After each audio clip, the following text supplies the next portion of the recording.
Question number 9 में doubt आया सिर्फ बी पार्ट में। Y limited forfeited 300 shares of ₹10 each, 7 called up. Company ने अभी मांगे ही ₹7 थे for non payment of first call of 2 per share. 7 मांगे थे, उसमें से ₹2 नहीं मिले। आउट ऑफ दीज 100 शेयर वर, मैं कह रहा हूँ री इशू को तो दो पार्ट, मतलब ब्रेक करो क्वेश्चन को। फॉर फीचर अलग, री इशू अलग। क्यों अपने लिए इंफॉर्मेशन बढ़ा रहे हो? री इशू का फॉर फीचर से कोई लेना देना नहीं है, तो री इशू वर्ड पढ़ते ही रुक जाओ, पहले शेयर्स फॉरफीट कर लो। अपना काम, अपनी बैटल बहुत इजी कर लोगे। 4 लोगों से लड़ना है, एक इंसान से लड़ना है, लड़ाई है ये, इजी हो जाएगी। Y limited forfeited 300 shares of ₹10 each, 7 called up. मांगे ₹7 और 2 नहीं मिले, तो मतलब कितने मिले? मांगे 7, मिले 2। फॉर नॉन पेमेंट नहीं मिले,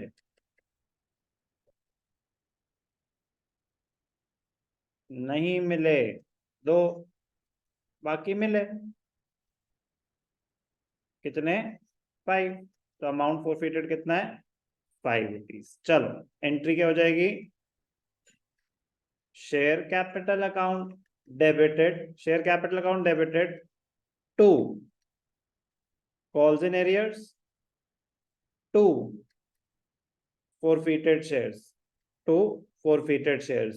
Share capital account is debited with the face value of called up portion.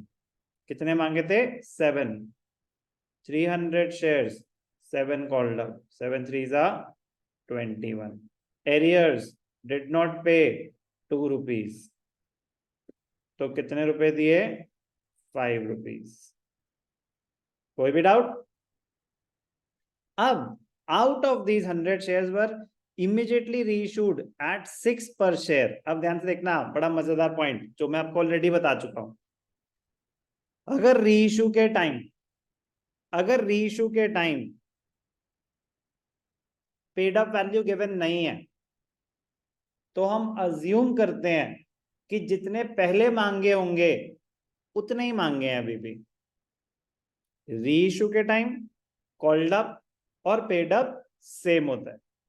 Reissue के टाइम कॉल्ड अप और पेड अप सेम होता है। अगर रीइश्यू के टाइम ये स्पेसिफाइड नहीं है कि पेड अप वैल्यू क्या है, कॉल्ड अप एक ही बात है ना, कॉल्ड अप और पेड अप रीइश्यू में वो गिवन नहीं है, तो हम अज्यूम करते हैं कि जितने पहले मांगे होंगे उतने ही मांगे। तो पहले कितने मांगे थे? 7। 7 मांगे थे, और आप कितने का रीइश्यू कर रहे हैं? 6। 7 called,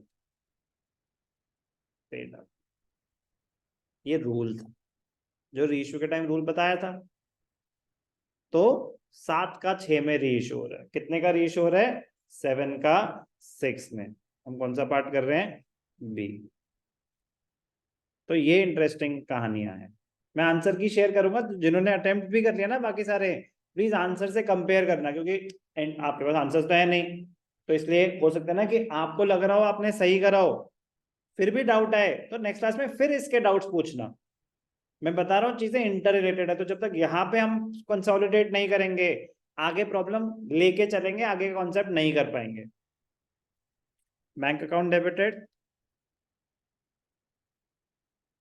forfeited shares debited to share capital. But फायदा सिर्फ उसी का होगा जो पहले अटेम्प्ट करेगा, फिर आंसर से कंपेयर करेगा, वरना बर्बाद कर दोगे आप पूरे चैप्टर को। मैं बता रहा हूँ बहुत बहुत बड़ा रिस्क होता है बिना कॉन्सेप्ट समझे आगे बढ़ना। Company accounts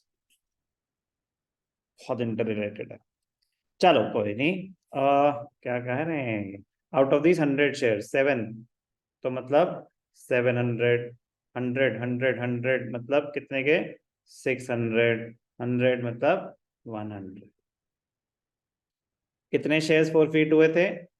300। तो 300 पे कितना अमाउंट फॉरफिटेड? अब यार वो मैं आपको बता चुका हूँ ना कि कैपिटल रिजर्व निकालने के लिए आपको वर्क नोट करना पड़ेगा। forfeited shares debited to capital reserve। तो 100, 300 पे कितना फोरफिट हुआ था? 1500। तो 1/3 कितना है? 500। ये फोरफिटेड है, यूज कितना है? 100। तो 500 माइनस 100। इंटरेस्टिंग। बट मेरे को तो डाउट है कि आपको और भी डाउट्स होंगे, ठीक है ना? कोई बात नहीं, सेकेंड राउंड ऑफ डाउट्स। जब तक forfeiture of shares originally issued at par crystal clear ना हो जाए, इस साथ जो पूछना है पूछ लो, प्रीमियम टच मत करना। अगर मतलब जो बोल रहा हूं वो करके आगे बढ़ोगे, आप अपना 80% काम खत्म करे बैठे होगे, क्योंकि कुछ टाइम तो आपको प्रीमियम इग्नोर करना होगा। तो मतलब क्वेश्चन सेम हो जाएगा पार वाला ही। तो मैं कह रहा हूं पहले सिंपल चीज को कंसोलिडेट कर लो, क्योंकि सिंपल चीज आगे कैरी फॉरवर्ड होनी है। सो बी केयरफुल।